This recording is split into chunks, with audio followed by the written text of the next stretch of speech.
Hello students, I am Rekha Parayakar from Yogeshwari College, Ambazadari. Now I am going to take a class on elasticity, which is a part of mechanical properties of solid. So at first we will look at rigid body.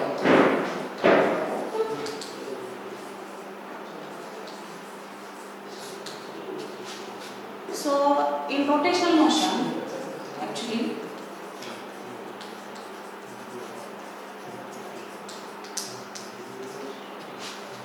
you studied about rigid body. What is rigid body? A body in which distance between any two particles does not change is called rigid body, or a body which does not change its shape and size after application of external force is called rigid body. Now all solids, maximum solids are considered as rigid body. Actually, we are saying that in rigid body, distance between any two particles does not change, or the body does not change its shape and size after application of external force. These are all ideal considerations. Practically, it is not possible. Practically, when we apply some external force on solid, the shape and size of the solid can change there, or distance between any two particles of the solid can change there. Now for example, we take one helical spring. In this helical spring, if we apply external force by pulling the spring by two sides, its length increases, means its dimension change there. If we push this helical spring by applying force on these two ends of the spring like this, then also length of the spring decreases and we say that dimensions of the spring change. But we remove these external forces, what happens? This spring comes to its original dimensions, or this spring comes to its original length. Similar thing happens in case of rubber cord. What happens in case of rubber cord? If we apply or if we pull this rubber cord by two hands like this, then length of the rubber cord increases. And if we remove these forces, if we remove our hands, then length of the rubber cord or length of the rubber cord, it comes to its original length there. And but in some solids, this happens in some solids. But in some solids, what happens there? If we apply external force, the size or shape or the distance between any two particles can change. If we remove external force, those solids comes to their original dimensions.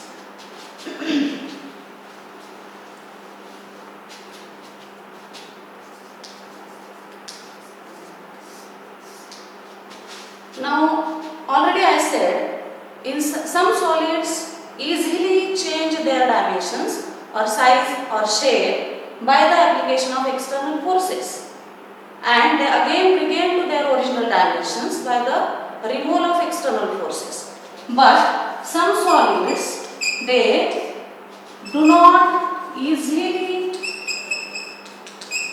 change their shape and size, they oppose to the change, and on the basis of this, why this happens, we see some different things there.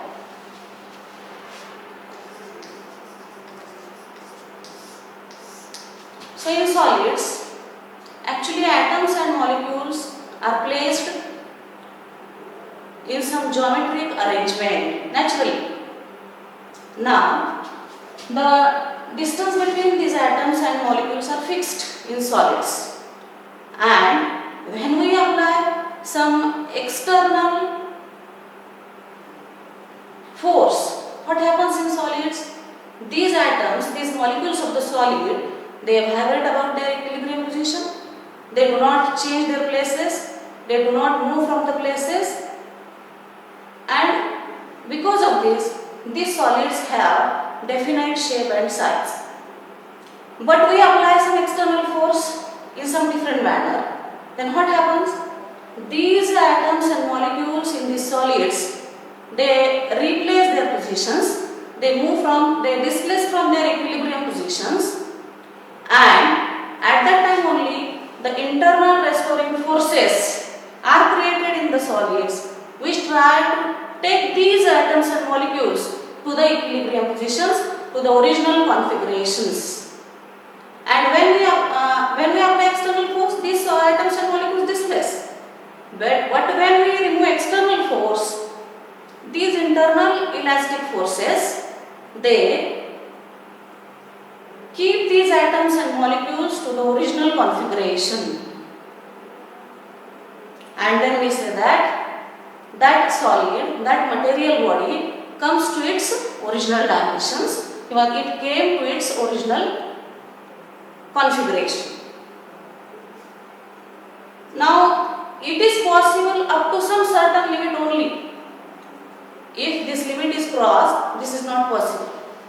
Means there are creation of internal restoring forces, internal elastic forces, which take these atoms and molecules to the equilibrium positions, to the original configurations, and because of this, these solids, these material bodies have a property to regain their original dimensions, to come their original configurations. Now what is this external force? What this external force is called? It is called deforming force.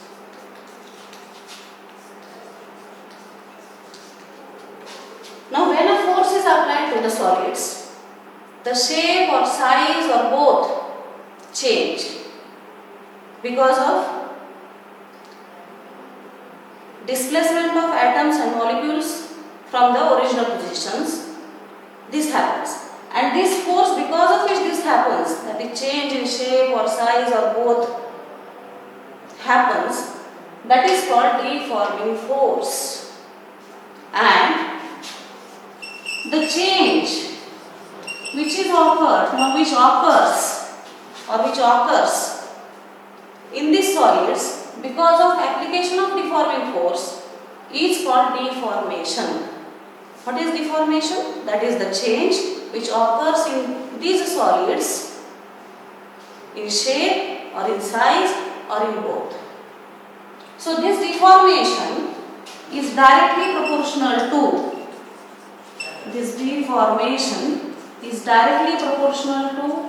deforming force. When this deformation is more in amount, we say that deforming force is large. And if this deforming force is small, we say that deformation, that is change in shape or size or both, will be small there. So in this way, deformation is directly proportional to deforming force, means deforming force is directly proportional to deformation. So these are the things.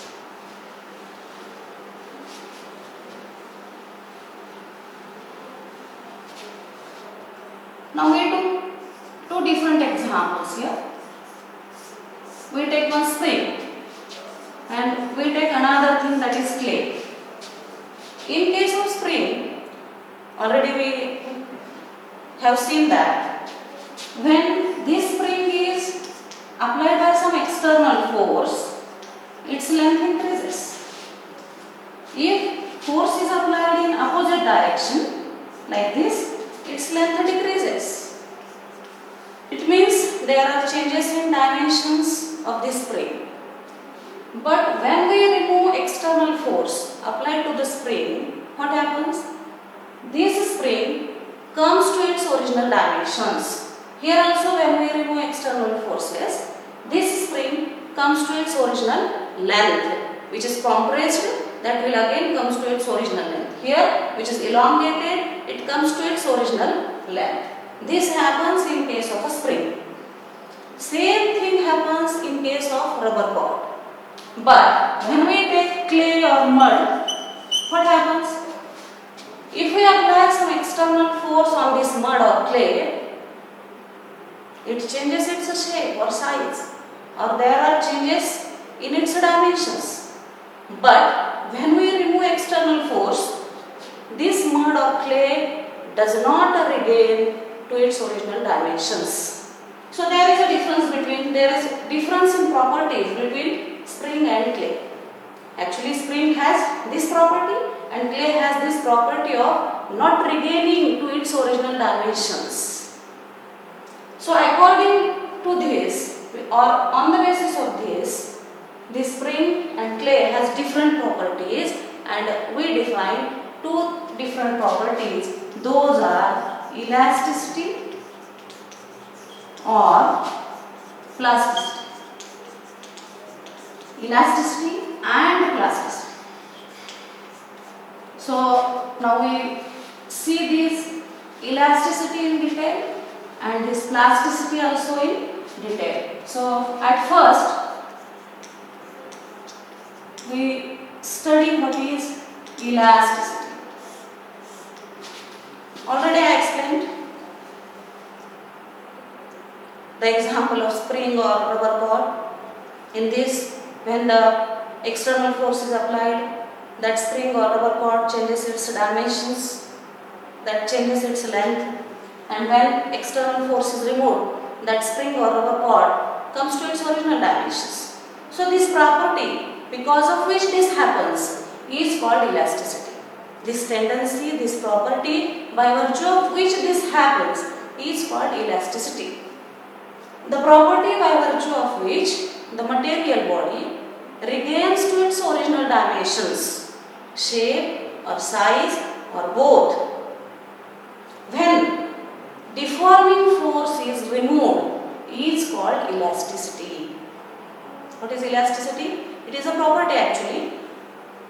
The property by virtue of which the material body changes its dimensions by the application of external deforming force and regains to its original dimensions after removal of external deforming force.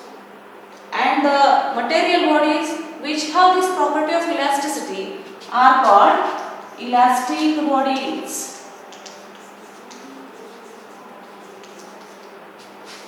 Now elastic bodies, all metals, we see examples of this, all metals are elastic. Then we say quartz fiber is also elastic. Then we can say rubber is also elastic. All these are elastic bodies. Now what is perfectly elastic body? This is elasticity. This is all about elastic bodies. Now what is perfectly elastic body? Now when external force is applied on the body, it changes its dimensions. Dimensions means shape or size or both. But when we remove deforming force, this body completely and instantaneously comes to its original dimensions, and that's why such a type of bodies are called perfectly elastic bodies, or it is called perfectly elastic body. What happens in this? When we apply external deforming force, this body changes its dimensions, and when we remove this deforming force, this body completely and instantaneously regains to its original dimensions, and that's why it is called perfectly elastic body. Means the body in which